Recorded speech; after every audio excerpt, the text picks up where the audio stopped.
Welcome to Scroll Sessions, everybody. We're excited to be here today. We've got an awesome guest, JB, and I'm here with my co-host, Dan Page.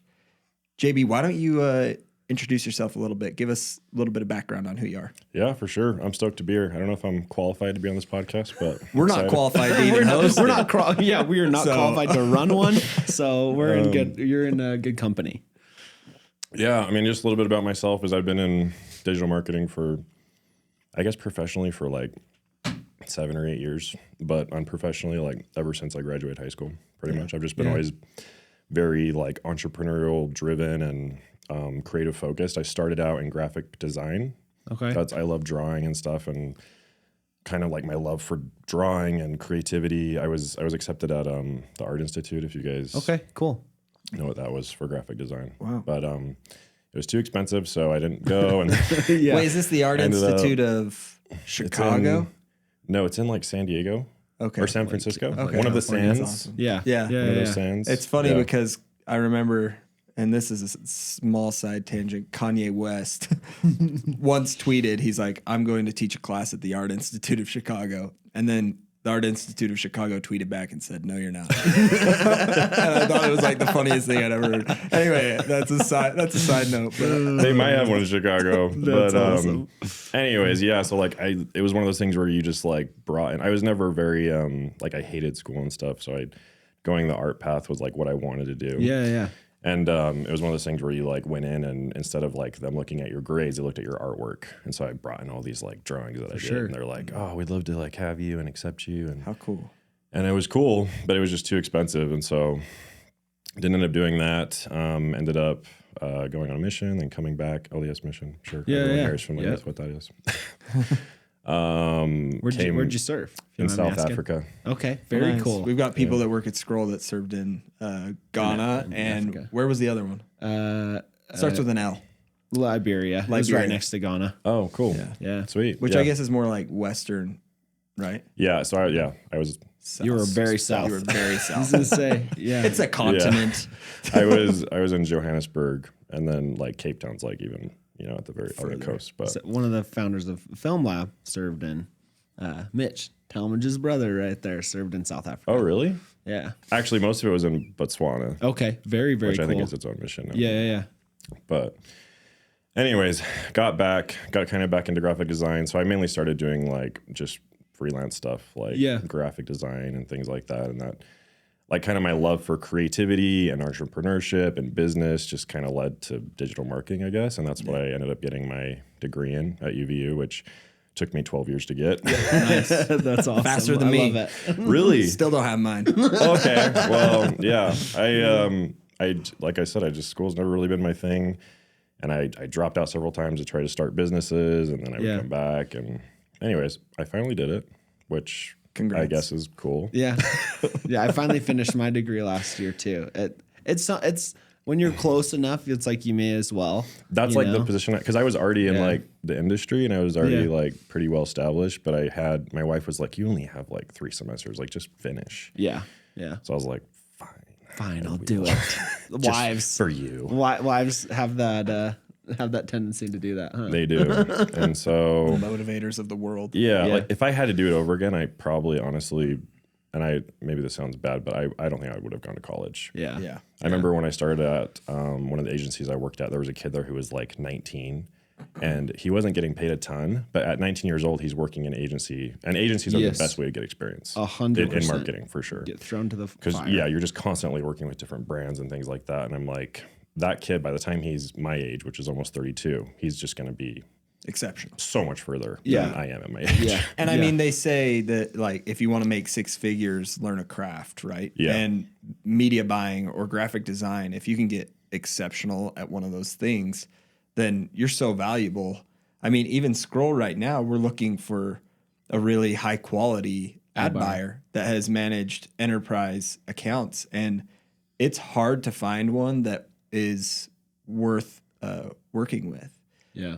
But when you do, they're worth their weight in gold. So And a lot of them, it's just simply because they've had experience. And speaking on that, like yesterday I went to a lunch with this 16-year-old kid and his dad that lived in my neighborhood, and the kid's interested in digital marketing. And he's like, I don't want to like flip burgers at McDonald's in high school. Like I want to start a drop shipping store. I want to start like an SMA agency. Like I just want to like get into it. And I'm like, dude, like just take the summer, learn everything you can learn, and like start trying to get clients. Yeah. Like literally, because you will be so far ahead of all of your peers in high school. And I'm work like, for free, or you know, Very cheap, right? Work for the cost of working at McDonald's. Yeah. Yeah, totally. 100%. Yeah, because when you're that young, it's like, what do you? I mean, obviously you want money, but it's a different situation when you have like a wife and kids and a mortgage. Yeah, it's like, very different. And you know, like me and my wife were very poor for most of our lives. Yeah. We got married really young. We had kids really young, and you know, she was a teacher, and it's like, I know teachers make amazing money. Yeah, no kidding. Like, my wife was a teacher, so I get it. We were crushing it, but it's like, So, anyways, I don't know if I regret going to school. Like, I think it would be cool one day to like be a professor or something. I really like teaching a lot, and I've been a lot more active on LinkedIn lately. One of my favorite things is like students hitting me up or something and asking me for like career advice, and I've realized how much like I enjoy that and love it. For sure. And so I always feel like doing like some sort of just giving back somehow. Yeah, what is it called though when like there's a professor and adjunct? Like, adjunct or associate. Yeah, like I think doing something like that would be super cool. Agreed. And I just have to get my degree. Yeah. A lot of those places. So some of them. I think it depends on how much experience you've had. Versus like if you've got maybe a little experience and they want you to have a degree. I think it depends on it's like Bill Gates having a doctorate, right? Like he didn't actually get a doctorate; they just gave him one. They're like, you deserve this. Which that's real. Yeah. Oh yeah, for sure. It's mind blowing. Do all adjunct professors have a degree? No, not all of them do. Because I went to Ensign College, LDSBC in Salt Lake, and a lot of their associate professors, I think they require you to have some sort of degree at a bare minimum. But that I remember taking classes from a guy who I don't even think had a degree, but he was a CMO at a company. Yeah, and those were the best teachers, because one of the issues in college that I found, especially with marketing and probably any subject nowadays, is just how out of like touch and out of date they are. It's theory. Like, you're just talking about high level theory for the most part. You're not actually like talking about what's trending. Things just advance. Yeah, like nowadays it's like a week. The thing with marketing and creativity and stuff, it changes on sometimes like a weekly basis. On a dime, yeah. Yeah, and I was currently in the field when I was in school finishing up my last 3 semesters, and I had professors that were teaching things, and I was like, that's not true. Yeah, like that doesn't work anymore. Yeah, for sure. Like you're already behind, you know, because you were running an agency 5 years ago, and you think that those concepts apply to today. Yeah. And I feel like for back in the olden days before the internet, that was probably true. There probably was years where it was a similar strategy, but now with the internet, it's just like changes all the time. So why are you so interested in teaching? I don't know. I think I just find like a genuine joy in it. Like it wouldn't be about the money for me. Fulfillment. Yeah, I guess. Like when I started getting more traction on LinkedIn, I was like, my first thought, which is I guess kind of terrible. I was like, how do I make money from this? Yeah, of course. And I started like opening up like everyone's first thought? I guess, but especially if you're an owner, if you're a business owner, yeah, like that's like where my mind went. So I was like, I'm gonna open up like a consulting thing. So I don't know if you guys heard of Volley, but I started doing consulting on Volley, and I started charging people for like having calls with me, like students and stuff that didn't have much money, and I just started to feel bad. I was like, it wasn't as fulfilling, and so I took it down. And I just started talking like for free. I was like, I just like, I didn't necessarily need the money. Not that I'm like flush with cash, but like, like I enjoy doing it enough for free. Yeah. So and that's awesome. And it's definitely fulfilling for sure. Yeah. I feel you on that. I think like right now I just got a board member position with Davis Technical College. Oh, cool. And that's like my first maybe intro into like giving back to the community, because I'm from Kaysville. That college is based in Kaysville, and I'm excited to give back there. I guess finally, how'd you get that? To do that? I knew one of the professors, and she reached out. It's kind of I didn't even reach out. She reached out to me and was like, "Hey, we're looking for agency owners. We would love to like have you be a part of the board to help us develop our curriculum. That would be awesome. Make sure we're like keeping up with the trends, right? And that we only meet like once or twice a year, and I'm like, and everything changes in 6 months. So, exactly. So I'm like, well, we're gonna have to guess a little bit in the future, you know, for curriculum's sake. But I'm excited about that. Yeah, stuff like that would be awesome. And that's another point to college that I think is good, is like networking. Yes. Right. For sure. Like a lot of people are like, I went and got my master's to network. Right. Yep. And so like I definitely did make a lot of good connections. So I feel like there definitely are benefits, but I remember I got a call from UVU like a few months after I graduated, and he's like, "Hey, I'm just doing a survey about like UVU and marketing students," and he's like, how much has applied to you since you've started your career? And I was like, maybe 2%. And he was like, so he was like, oh, he's like, you must have gone into a different field than what you graduated. And I was like, no, I graduated in digital marketing, and I'm in digital marketing. Yeah, that's such a good bit. I love crazy. That. I think so. On LinkedIn, you talk a lot about mental health. Yeah. And do you feel like teaching helps with mental health, or sharing with others that helps with mental health for you? The mental health aspect, I feel like, because like I've been on LinkedIn for a little while, but I just started. So like the very first post I did that like blew up was a photo. It was in December, so I haven't really been super active until December. It was a photo of my wife reading scriptures to our kids in the morning, and it just like blew up. Yeah. And I was like, what in the hell is going on? Yeah, for sure. Like I got like thousands of likes and tons of comments, made all these connections. LinkedIn's very religious, I guess. But like maybe a religious cult, maybe. I've never wanted to go like that. Even in the post, I was like, I don't like talking about religion, and it wasn't really meant to be like religious. It was just like, this is something like I love my wife for, I guess. And I do love my wife. I was just I know what you meant though. Yeah. And anyways, one ever aspect since then, of the things that you love about your wife. Exactly. Yep. And then ever since then, I basically started posting every day and just grew like thousands of followers over the span of a couple months, which was cool. And then from there, I started because I used to just post about like marketing stuff. I was like, this is what's working in marketing, and no one cared. Sure. No one cared at all. And then I took that and I started, I guess, like posting more personal stuff. And then I started going into like my past of like my journey. Cause like I went through a crazy whirlwind of mental health, and, me and my wife almost got divorced, and, I had thoughts of like suicide and things like that. And I overcame that. And I've been really transparent about kind of that whole journey on LinkedIn. And ever since I've done that, that's what's really like opened up kind of the mental health. Yeah, as soon as you're vulnerable, like it really, I think, opens up the floodgates to people to relate to you, right? Yeah, and that's been really cool because I get hit up now by guys a lot every week, and then that's led to some. I don't know if you guys know who John Moore is. Yeah. Oh, you do? Yeah. He's at Ensign College. I'm going to lunch with him next week. Oh yeah. He was like the creative director for LDSBC, I think. Yeah, he was. That's right. Yeah. And so I like met him like a couple months ago, and we went to lunch, and then I feel like everything kind of happens for a reason, and I was always I'm like, I wonder why I'm getting all this traction on LinkedIn. Like, is there a purpose to it? And then I went to lunch with John Moore, and he talked about like an apparel brand centered around mental health for men. And I was like right when he said that, I was like, and he's like, I want to partner with you on it. Let's do it. Yeah. And so and is this hair? Here. Yeah. It's here. Yeah. Okay. HEARE. It's like, I'm here, and I hear you. Yeah. Well, yeah, that makes sense. Yeah. So why do you think LinkedIn is such a good community for mental health? Because I've noticed that too, that Instagram doesn't really care. TikTok doesn't really care. But they're more about vanity, and there's definitely plenty of vanity on LinkedIn. For sure. I think there's... Yeah, why do you think that they would care about mental health more as a platform? I think it's just the audience on LinkedIn. From what I've found, I've never really enjoyed like organic social very much at all, and I've never tried posting very much anywhere. Yeah. But what I found from LinkedIn is I genuinely feel like it's the most authentic audience like out there. Like I just can't believe the conversations and relationships I've gained through LinkedIn. Yeah, that's like really it's cool. Just it's in such a short amount of time. That's another piece of advice that I give students that reach out to me or something as I'm like, start posting on LinkedIn. Yeah.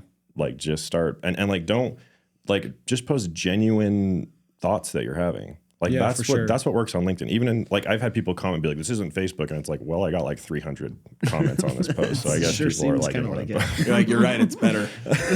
Yeah, that's what you should say next time. 100%. Yeah, but it's been a really like cool experience so far. And it's led to like doing this thing on the side with John, and obviously we both have our full-time jobs, so it's something we're just solely doing on the side. Yeah. So we're excited about it. That's really, really cool. So do you feel like I guess to play devil's advocate to LinkedIn, right? Because I post a lot on LinkedIn too. I think there's the flip side of people saying it's the least authentic because people are saying everyone's always looking for a job, or I get hit up with all these spam messages all the time. Yeah, I do for sure. Like, how would you advocate that it is more authentic than a Facebook or an Instagram? Man, that's a hard question because it's hard because I don't have much to compare it to because I've never tried posting much. But when you look at someone's personal post on LinkedIn compared to someone's personal post typically on Instagram or Facebook, I guess people are still on Facebook. Yeah. I don't know. We need them to release their quarterlies, but yeah. And then like Twitter's a whole nother animal, right? Yeah. Just the comments and conversations that take place, I just feel like are so much more, I don't know, what am I trying to say? Like beneficial, or they're more interesting conversations and not just like, oh, this is cool, like thumbs up. Yeah, like, for sure. Like people make genuine comments that you respond to, and then it like leads to your inbox. Like last night I posted a pretty like controversial poll, I guess. I don't know if you guys go check it out, but go check out my LinkedIn. No, I'm just kidding.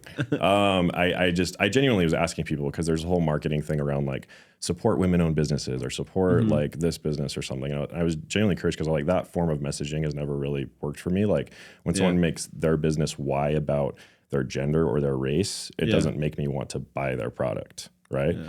Like I'm all about like the service you offer, like the product, like the quality. And so I was curious if that form of marketing works for people. And I did put up a poll. I was like, does someone's race or gender or sexual orientation make you want to buy from them? Right. And it was basically like yes, no. And from that, it was just like, and I honestly thought I was going to get a lot of like negative, and like I wasn't, I don't care. First of all, if you do, then that's fine. Like I personally don't. And you asked a question. It was just a question because I was just curious because I genuinely see. I mean, I think you guys see it. Like you just see that form of marketing all over the place. Yeah. And only I don't know how many votes I have now, but I got hundreds of votes, and only one person voted that they did shop. Oh, interesting. And I was like, that's just interesting to me that you see that all over the place. Yet it seems like most people care more about the quality and. For sure. And I guess it depends on your market too, right? Like Mixhers is a brand here out of Utah where they pride themselves on being female founded, but their product is targeted towards females. And like, I also don't know if I would say like, because I have you guys ever read Start With Why by Simon Sinek? Yeah. Yeah. I know I've watched the YouTube video about Start With Why, but I haven't read the book. Okay. The book's awesome. Yeah. And I would even argue that like their why is not necessarily like our why is we're women owned, right? It's funny. I actually to do marketing for Mixhers. Yeah, they were a client at one of the agencies I worked at. Oh, nice. Yeah, that's cool. Cool brand. Yeah, awesome. Really cool brand. Really cool brand. Like what they stand for is awesome. And they're obviously very centered on women. And for a product like that, like you probably do want it to like be oriented that way. Yeah, you probably want a woman to own it because they understand the needs of women. But I feel like there's a difference between like this, like I'm a woman, like I made this product because I wanted to help women, instead of being the primary message being like, I'm a woman, like you should support me because this is a woman-owned business. It's a flip in the conversation. Yeah. The story isn't necessarily buy from me because I'm a woman. It's here's my experience with painful periods, for example. Yeah, and then they move exactly. Like if a guy comes in and he's like, I made this product to help women's periods, everyone's gonna be like, I don't know. What? Like what are you talking about? Like you don't know what you're talking about for sure. Because so you haven't like, experienced that. Yeah, and I have no problem if people do. If that genuinely is what people are in, I'm all about just like personal freedom. Like I just like whatever people want to do, they should do. Like you know, as long as it doesn't hurt anyone or anything, like I'm okay with it. But I like the approach to LinkedIn of instead of pushing your agenda, you ask a question and inspire comments. And I think that's great... that we went on a tangent there. That's okay. But that was the point I was getting at. Yeah. And I think that's a great approach to use LinkedIn because it can be a great source for conversation. And I've noticed the same thing, that I can have good dialogue with people because they're not there trying to defend their Instagram page and followers. Instead, they are open to a thoughtful conversation in the DMs because it's not about their social network and their visibility or any of that. Yeah, it's just literally about connecting. And I think people are. I feel like LinkedIn is kind of I don't know, maybe people disagree with this, but from what I can tell, and like I said, I don't have a lot to compare it to because I haven't tried much on other socials, but I feel like it is one of like the least like kind of politically led social media. Shane might disagree with you on that. the only one of his latest posts, but maybe from my personal experience, like I've posted things before that I feel like might like be construed. Kind of like that post. Like I thought, like even though I wasn't like, let's not support like this. Like I was very just like whatever. I thought I was going to get a lot more negative feedback, and I really didn't. And I was pretty surprised. Whereas if I feel like I put something like that on maybe like Instagram or something, it might have been like a different story. Well, I think you led the conversation the right way, where the way that I have approached LinkedIn in the past has kind of been aggressive. Yeah. And that leads to dialogue that's aggressive, which is my fault. So I think that the way you approach it matters a lot, and you approach it in a really good way. So I think that helps. Maybe I think I also typically try to add like some sort of like comedic like element sometimes a little bit. I feel like that can help. You're like, let me lighten the mood. Like I did a third option, and it was like I only shop on Amazon. Oh, that's funny. So it's like kind of like I also have serious posts. Like LinkedIn, I'm kind of like you talk a lot about your family. You talk a lot about your like your own personal history. I had a post that was like pretty heavy on suicide. Yeah. And kind of like my personal experience, and like LinkedIn like censored it. It was my only post that I'm pretty sure they did. Yeah. Like they were. It wouldn't surprise me. I think they do that on most of the platforms when you talk about that subject. Yeah. And so I've never had that happen before, but I was like, usually like I started getting comments and likes pretty quickly, and I was like, what has happened? Like my impressions were really low. So I just hit up a bunch of people, and I was like, can you share this? I was like, this is, and because it's the most important message you've shared on LinkedIn. Yeah. Right? Yeah. And so stuff like that, obviously I'm not like, I try not to be like super funny about it. Yeah, for sure. No, it's a serious conversation for sure. But, anyways, yeah, I've seen a real benefit in just being very genuine and authentic on the platform. And I feel like when I have been that way, it's led to really good conversations, and yeah, I really enjoyed it. Yeah. Why do you think talking about your mental health, I guess, as a man is really important? And you've got this brand that's targeting men with mental health issues, probably to get more awareness. I guess why is that important right now? That's a good question. One thing I've realized, and my buddy John, or I guess partner, is men like struggle talking about things a lot of times. And not only do they struggle talking about things with people, but specifically like family members and their wives. Like it's hard for a lot of guys to communicate and express their emotions to people that they're closest with, which is like kind of funny. Yeah. If you think about it. Yeah, like, for sure. You'd think that would be the only people you should be open with. Yeah. You know? And so one thing I've noticed since I've been more open about, like my past and things like that, is I get guys hitting me up because they first of all, they see me being transparent about my past, and they feel like they can share with me. And there's also the component of like, they don't fully have this relationship with me where they feel like they can be like very vulnerable and open with me, even though I get messages a lot that are like, hey, I hope you don't judge me for this. And I was like, I don't even know you. I was like, but first of all, like, I'm not going to judge you. And I feel like people, when, people struggle going to their wives and stuff because, I think they probably care more about what they think of them, or, when you're with someone every day, or, you see your family at Christmas, like, it's just, it's a lot easier to talk and to have conversations like that with people that you don't fully have those relationships with. And so that's also kind of the purpose of what me and John are doing with here is we, when people become members, we haven't opened it up yet. We're still just kind of very slowly building it, but we want to give people a platform and guys to talk on, like almost like a therapy group kind of thing. Is there going to be an anonymous side to that? Yeah, so like we're still kind of working it out. I don't know if you guys have heard of Volley. Yeah, we're familiar with Volley. Yeah, so I think we're leaning towards using that platform, and a big part of it is we want to keep private groups small.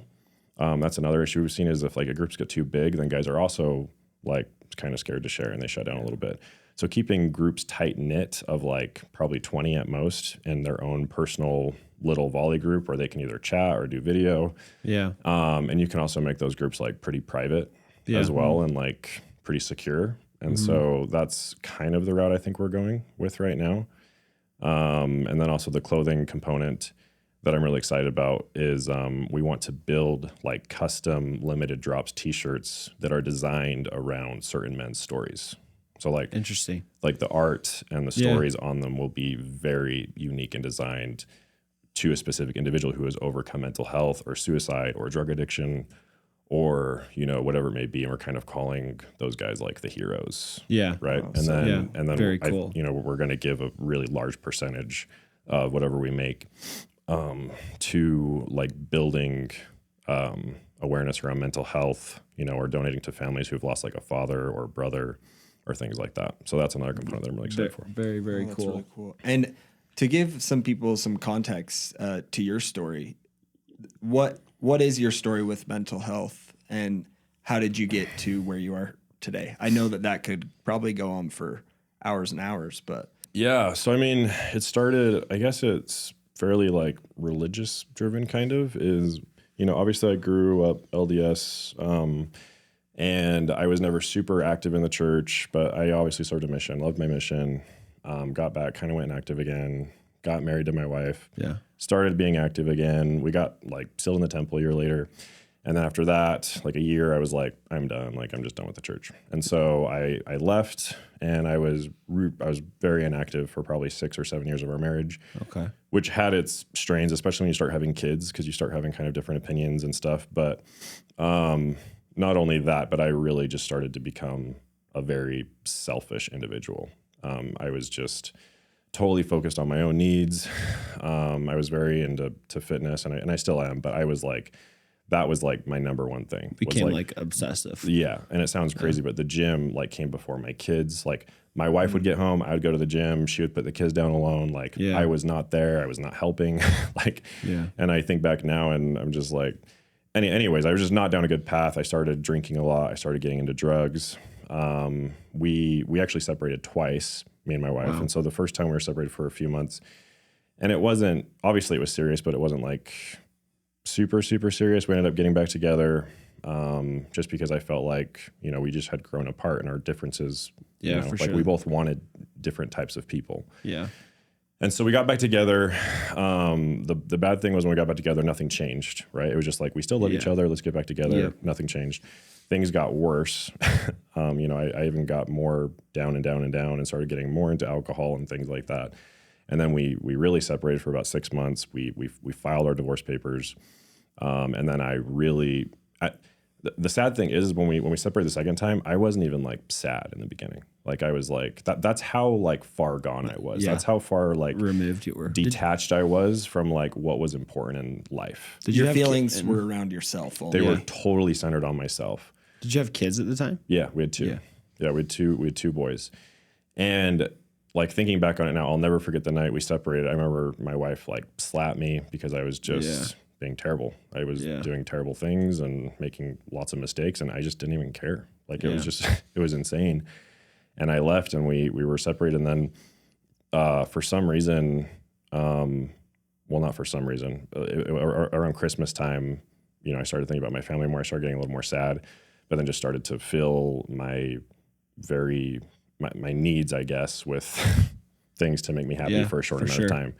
And then Christmas came around and my wife started sending me pictures of my kids like opening presents and I just like lost it. And I was like, this is, what am I doing? Yeah. And then I pushed everything out of my life. I stopped doing drugs. I stopped doing alcohol.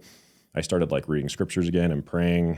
And I guess actually a little before that though, when I really hit rock bottom is I wanted to get back together with my wife. And I was like, I want this to work. And she's like, there's no way in hell we're ever getting back together. Like, there's just no way. Yeah. And so that led me to, you know, I drove up in the mountains and I took my gun and I wrote a suicide note to my kid. And I was like, this is it. Like, I realized how much I'd lost, right? When I didn't have anything in my life that was making me happy, you know, or happy, quote unquote. Yeah. I ended up not doing it and I ended up kind of turning my life around a little bit. I started like serving a lot. I started like playing the guitar at like an old folks home and I started really trying to get out of looking at myself. Yeah, I'm looking at and helping others. Yeah, and all this knowing that my wife was still just like, we're not getting back together. And then my wife, have you guys heard of like manifesting? Yeah, for sure. I always thought it was kind of weird, but you know, I kept being like, I'm changing, like I promise, like I'm a different person now. And she's like, I don't care, like we're not getting back together. And I think the good thing with what helped us was I actually wasn't changing for her. I was changing for me because I knew I had to change because I was just so unhappy. You had that climax in your life that brought you to that moment where you realized you had to change for yourself. Yeah. And that's really what it came down to. And anyways, my wife ended up going to this manifesting class, and she was like, hey, after the class, she was like, hey, do you mind if I come over? And I was like, sure. I was like, no idea what she wanted to talk about. And she's like, let's go sit on your bed. So we went and sat on my bed, and she pulls out like this notebook, and she's like, I want to read you something in my manifestation class. And she just starts reading, like, I'm back with Justin. Like, we have like a home, like he has like a good job. Like, we have a dog, like all these things. And I am just like in tears. Like, because up until that point I was like, we're never getting back together. Like our families, you know, we were a week away from our divorce papers. Like like we'd signed them, filed them like a week away from it being finalized.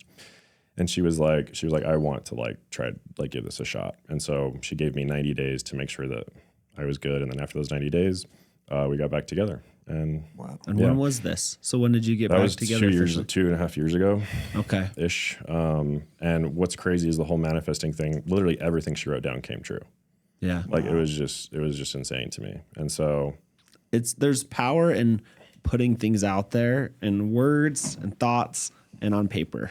For sure. There really is. And before that moment, I was always like, I just didn't really believe in that stuff very much. Yeah. And then now I'm obviously, I couldn't believe it. Like it changed my life around. And so your life's literally done like an entire 180.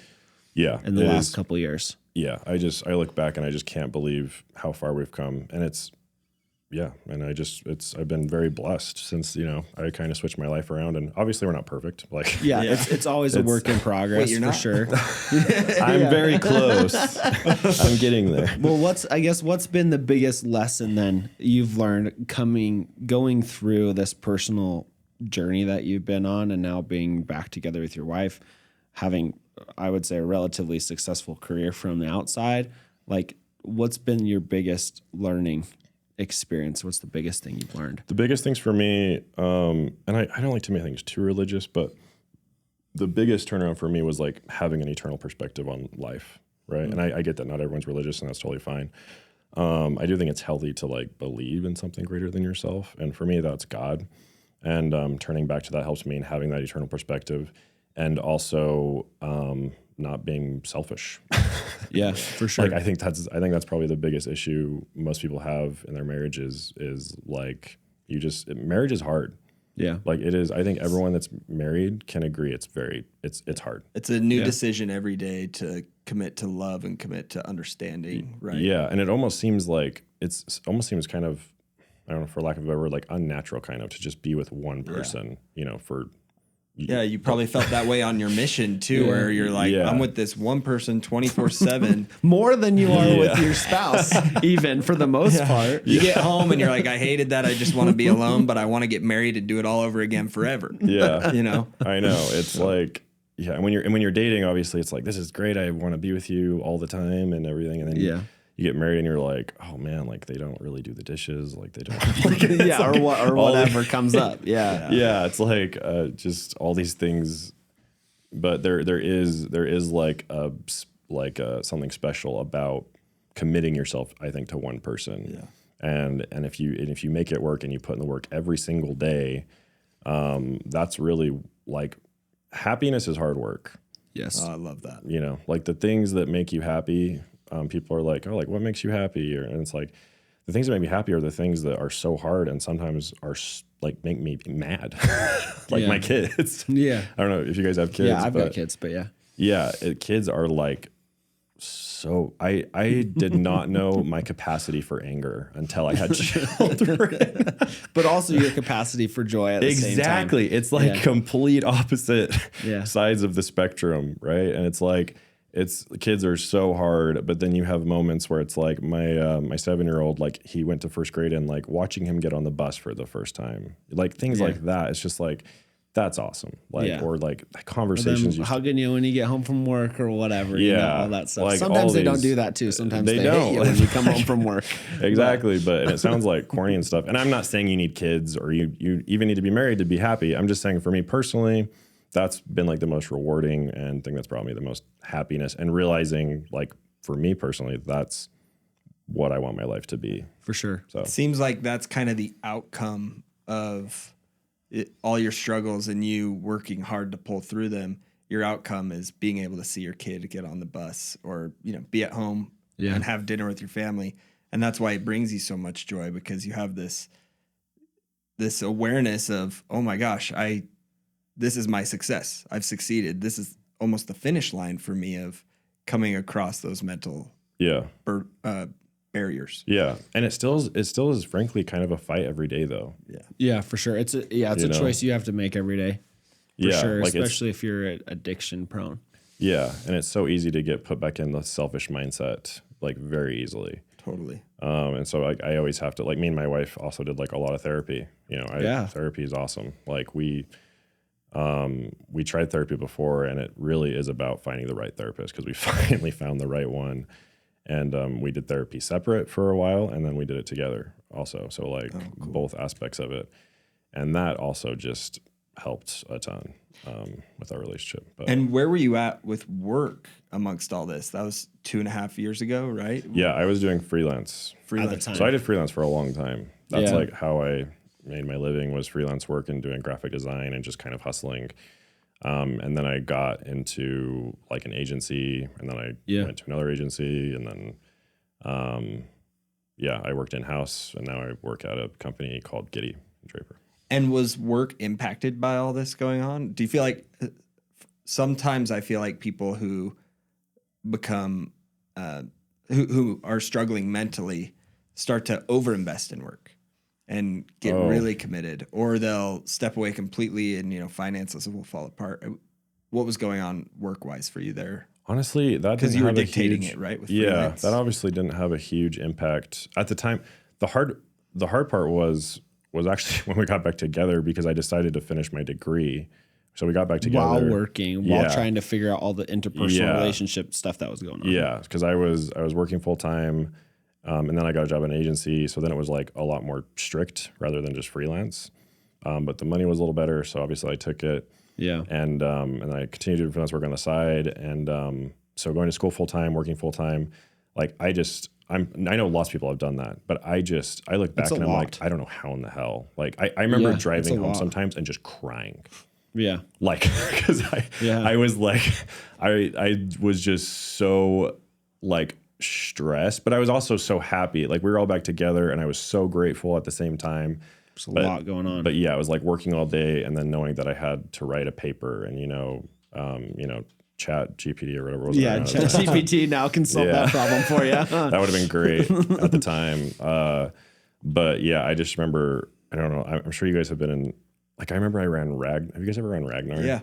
Yeah, so I did that. Familiar. I did that forever. We're actually in the old Ragnar offices in Kaysville. Yeah. Our office is the old Ragnar office. I do ultras, really? So that's my I hate running with a passion. But my dad was going to do it, and he dropped out, and he's like, you need to take my place. And so I was like, okay. I'll do it. So I did it, and I remember after that just being I got home after 3 days, and I was so physically just exhausted. I sat on the bed, and my wife walked in, and I just started crying. And she's like, "Why are you crying?" I was like, "I don't know. I was like, I'm just done. I'm just done." But it was just that feeling of like your body has hit its limit, you know. But so it helps you grow.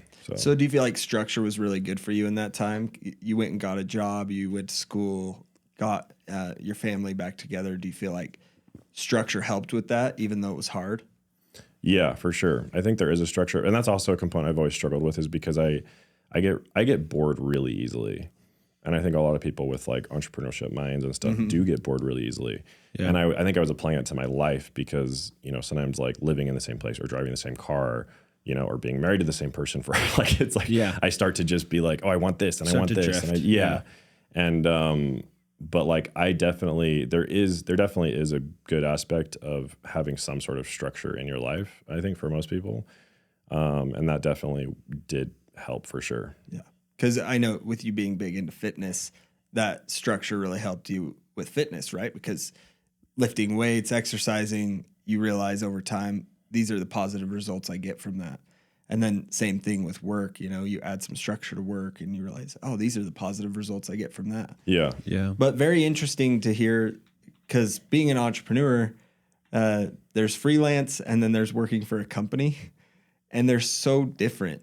And I'd almost separate agency from company. Sometimes agencies are like 5 mini companies within, like I think agency and company are separate. Yeah, they definitely can be, especially startup, right? Yeah. So with moving from freelance to structure and having a job, what did you like about having a job and what did you like about being a freelancer? I think it goes back to that structure. What I liked about agency, so like agency freelance life is just very difficult, right? You're like onboarding. I mean, when I was at Chamber Media, I was managing anywhere from like 50 to 60 brands at a time. Plus I was managing a team of ad buyers. You were managing 50 to 60 brands of like that my team also managed. Oh my gosh. But like onboarding those people and dealing with people constantly, like ad buyers having questions, because I also managed 3 to 4 ad buyers at Chamber Media. And then on top of that, the companies that they manage, and then I managed my own small book as well.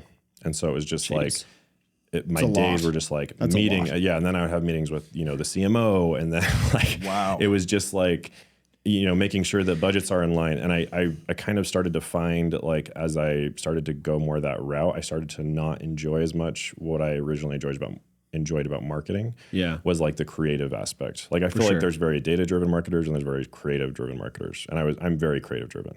Yeah. Data is also important, but to me, creativity is just like, that's what I love. Yeah. And I love figuring out what works. I love figuring out like the emotionally charged funnels that get consumers to buy a product or to become, a fan of your company or your brand or whatever it is. That's what I loved. And then my job really turned into, and I love Chamber Media. It's a great company. And I literally loved everyone I worked with. Travis was part of the reason I wanted to get into digital marketing. Oh yeah. I was working in digital marketing and saw that he had started Chamber Media.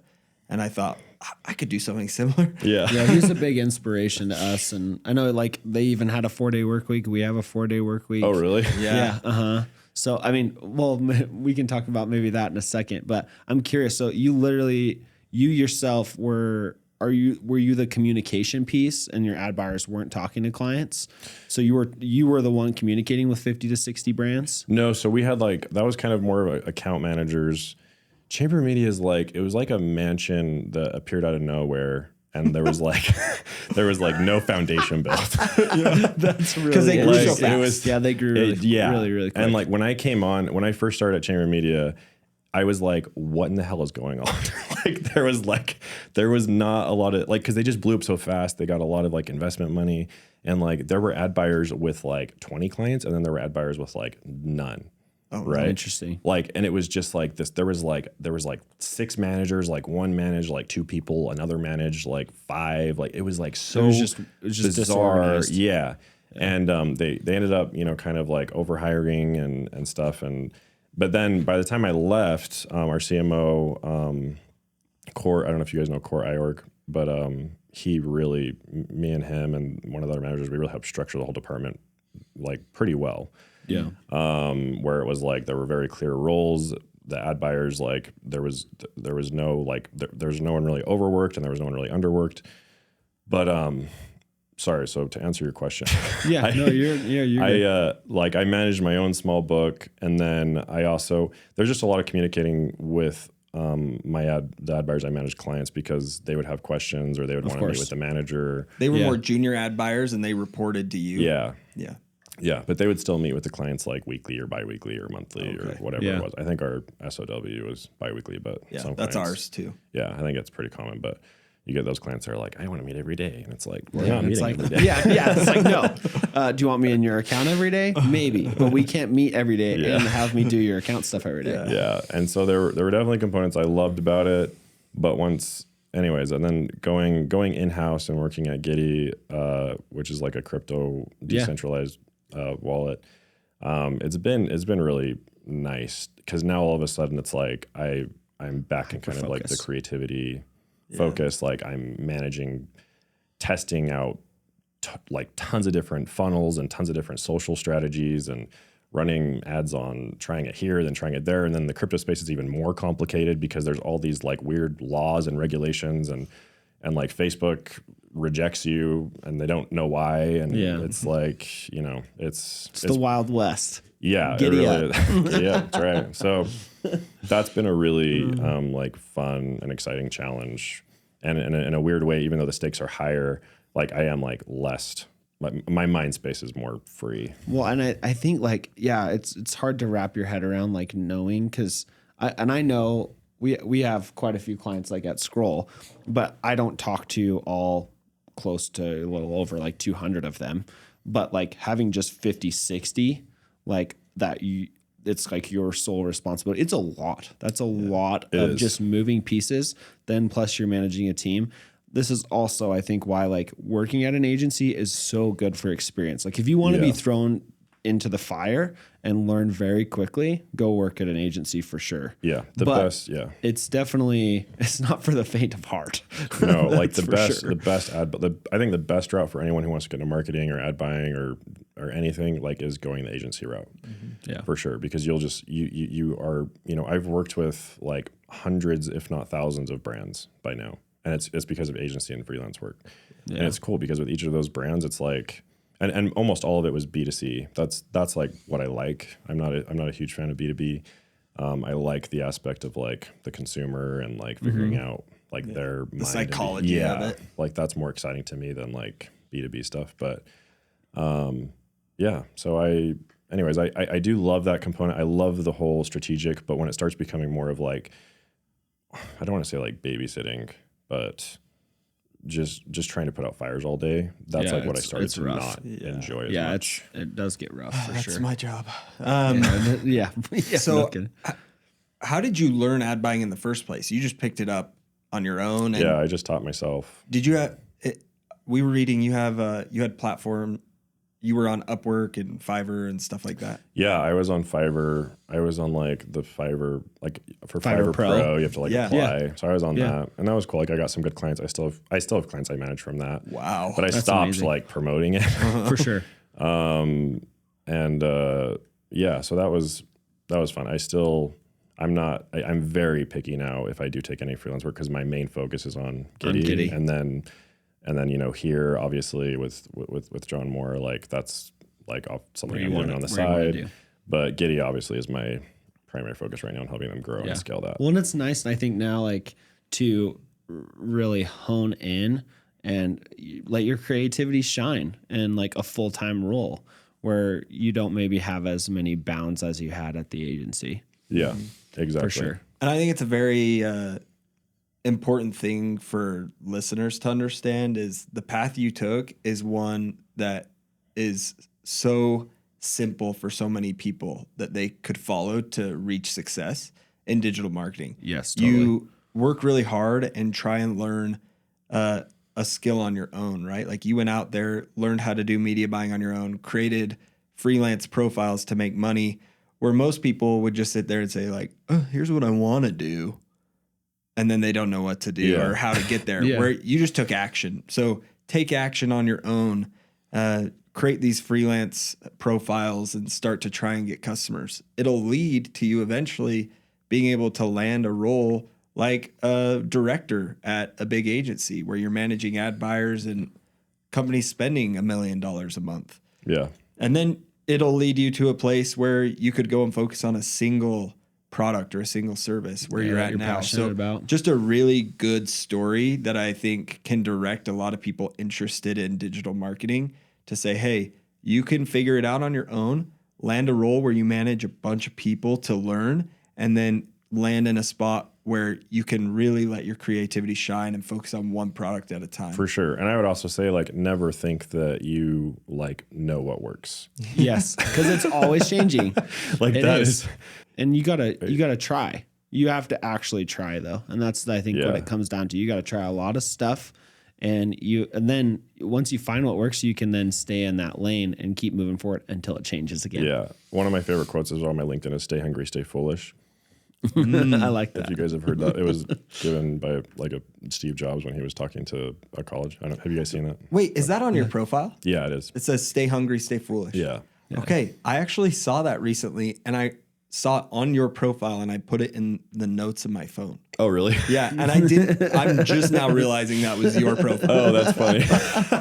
But why do you love that quote so much? Because I also found it. I think it can mean different things for different people. For me, it's really about, I think I see people that start to like get to a position and they're like, I'm amazing. Like I'm the boss. I know it all. Like I've made millions of dollars and I never want to be like that. Like stay hungry, stay foolish to me is like stay humble, like stay excited. Like I think my biggest like superpowers are like I'm passionate, I'm obsessive, which sometimes isn't good, and I'm very curious. Like having those things as an ad buyer and a marketer, I think are so important because the biggest mistakes I've seen marketers get into is when they think that they have it figured out because you'll never have it figured out. No. Going to a different company, even if you're in-house at the same company, the strategy is going to change. Like whether it's a month, a year, like things are always changing and you always want to be testing different things consistently and staying curious, staying passionate. And so, just stay hungry, stay foolish. I just love that. So you think that's been the biggest, or I guess, what do you feel like has been the biggest contributor to your success? Do you feel like it's that curiosity mindset? Do you feel like it's the exploring mindset? Or do you feel like it's just your sheer dedication to like the craft of learning and moving forward? If I had to put it in one thing, I would say like passion.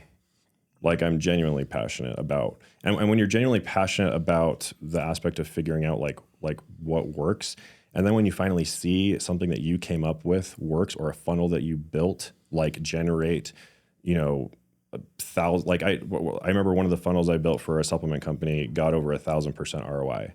Yeah, which is and crazy. I'm just like, and they had been in business for 5 years and not made any, they had not made revenue. Wow. And the second month after I took over, we got those results. And I was just like, seeing stuff like that is so rewarding. Yeah. And so cool. Gives you that high. It's addicting. It's 100% addicting. It's like that, it's the runner's high or whatever, you know, of marketing when you can actually like, when it really works. And then you actually see it and then you see how the client reacts to it. It's everything. Yeah. But you're never going to get to that point if you're like, I have it figured out. Like, this is what works. And then if it doesn't work, you're like, well, this company's crap. Like you know, and it's like, then you just get prideful and you get stuck in your ways and then you're not going to progress anywhere. For sure. I think that's such a good point because I think agencies tend to create a culture that is bad around that, where they'll say, this is our unique strategy and we only do it this way. Yeah, they'll say, this is how we do it. Or they'll say, this customer sucks. They were the worst. They weren't helpful. They were this and that. And they just blame the customer for all these problems. Yes. And think we knew it all and they wouldn't listen. Which, I mean, sometimes customers don't listen and it causes problems. But the pride of an agency can create a downfall for them. Exactly. I think that's one of the reasons I like Chamber as well, is like I would interview people, and we purposely, when we interviewed people, the most important thing was hiring people that were like entrepreneurial driven. Mm-hmm. Like we hired a lot of people that were doing freelance work before or had kind of their own side hustles or things like that. Like we didn't want to hire the same person like 5 times. Like we wanted to hire people with different ideas and different, strategies that they've used. And like, I feel like that type of group is the best. Yeah. Yeah. And so that was the key. I remember interviewing people that had tons of experience, and then hiring people that maybe had a year experience, right? And I would pick people like that over someone with a lot of experience that, first of all, had that drive, that entrepreneurial drive. Yeah. Like there was this girl we interviewed, and I was like, so what are you like doing right now? She's like, I do marketing for this company. She's like, I own this, and I do freelance. And I was like, hearing that stuff, I'm like, you are a hustler. And I feel like some companies look at that and they're like, oh, well. It's a red flag. Yeah. And for me, and those are the best type of people to hire, are the people who are just like grinding, getting it done, not complaining. And for me, I think one of the benefits I had coming into the space was I've tried starting 3 or 4 different companies and they've all failed. and so I feel like I realize I'm better at making people money than I'm better at making myself money. And you know what? Sometimes it is the case. Yeah. You know? But I feel like I feel like working in an agency, I would have lots of the ad buyers I manage kind of complain a lot, be like, oh, they're being so annoying. And it's like, you got to put yourself in their position. Like they are like a lot of these startups and stuff, they are like, this is all their own money. Like every dollar they're putting in that's going into ad buying is like their stuff. And so I feel could be feeding their kids this month. Yeah. And so I feel like coming from a perspective that I was in, where it was like, I was in that spot, like I was able to like respect and relate to people and startups a lot more. Those are my favorite types of companies, are like startups, and people just like getting going and people that really have a good purpose of why they're doing what they're doing. Yeah. Well, I think you hit on a good point on you're really good at making other people money and coming into a system or hiring entrepreneurial people. And a philosophy that we've kind of had at Scroll is that entrepreneurial mindset of working with being an entrepreneur from within. And sometimes that's the most beneficial route to take. And there's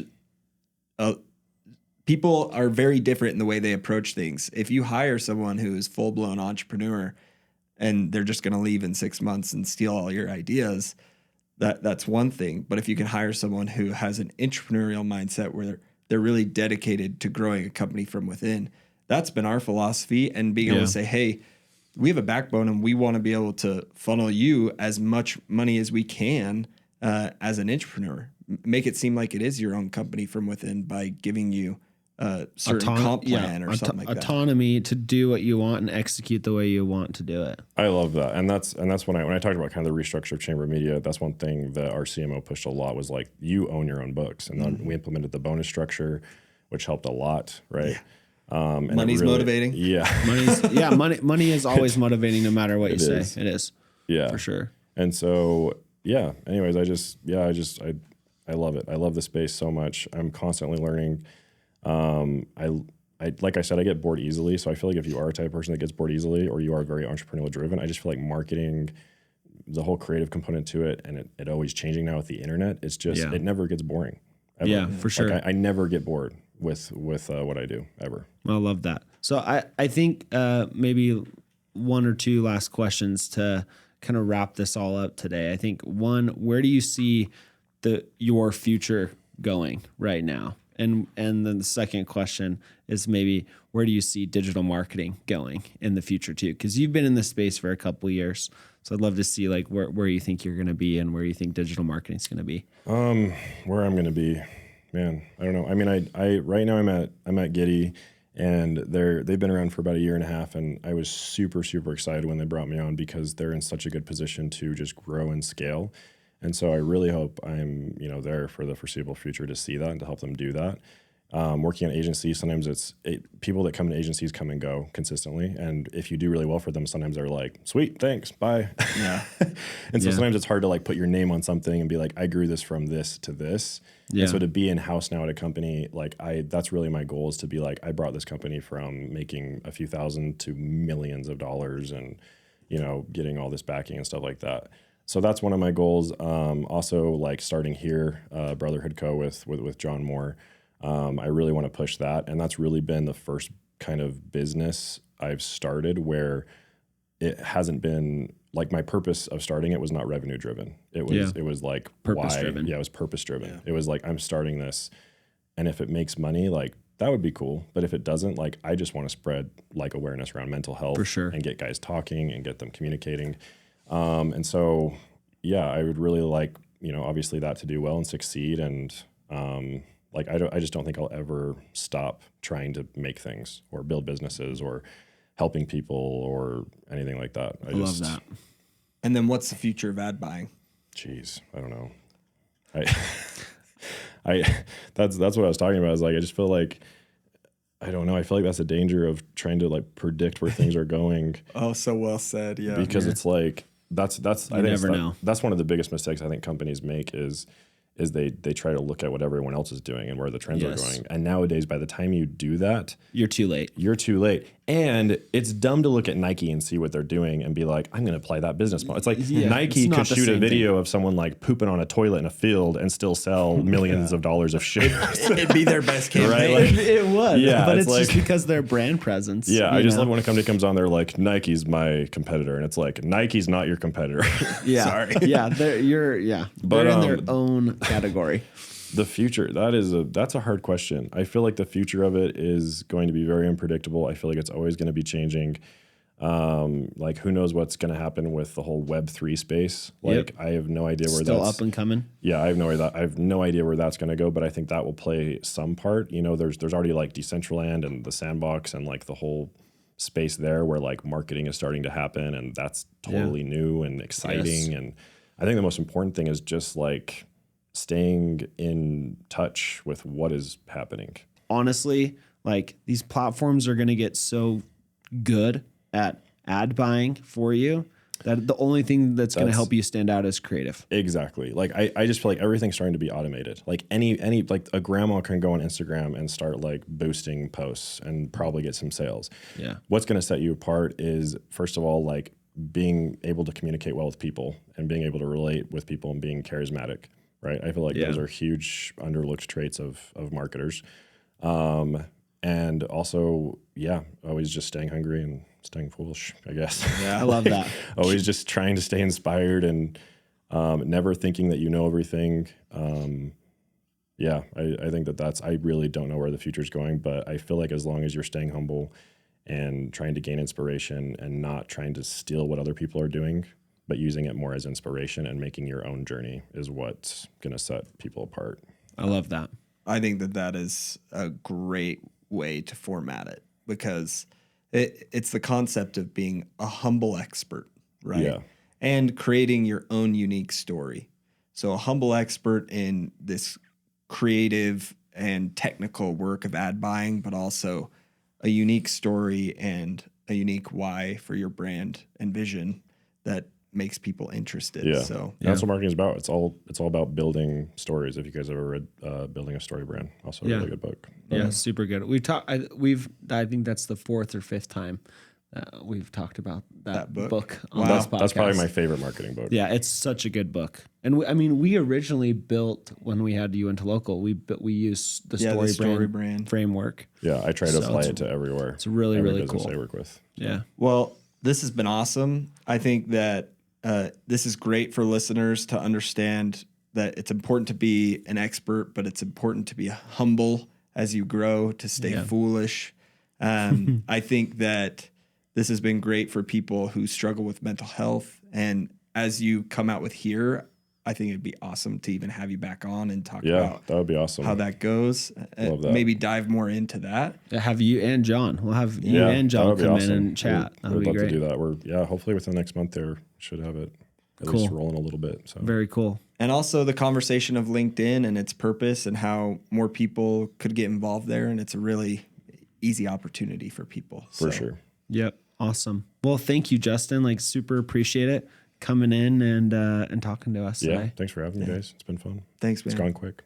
Just to maybe finalize it, where can people find you? Just LinkedIn. That's literally the only place. Okay. So find Justin on Brey. LinkedIn. Yep. That's really the only place I'm active. So. All right. Cool. Yeah. Okay. Well, it's been awesome. Thanks. What's our sign off, Dan? I don't know. We got to come up with that. Godspeed. It's gonna be the sign. See you on the other side, everybody. Keep scrolling. Oh yeah, keep scrolling. Right. I like it. That's good. Yeah. Welcome to Distraction City. Keep scrolling. Anyway, thank you. That's Sweet. it. Great.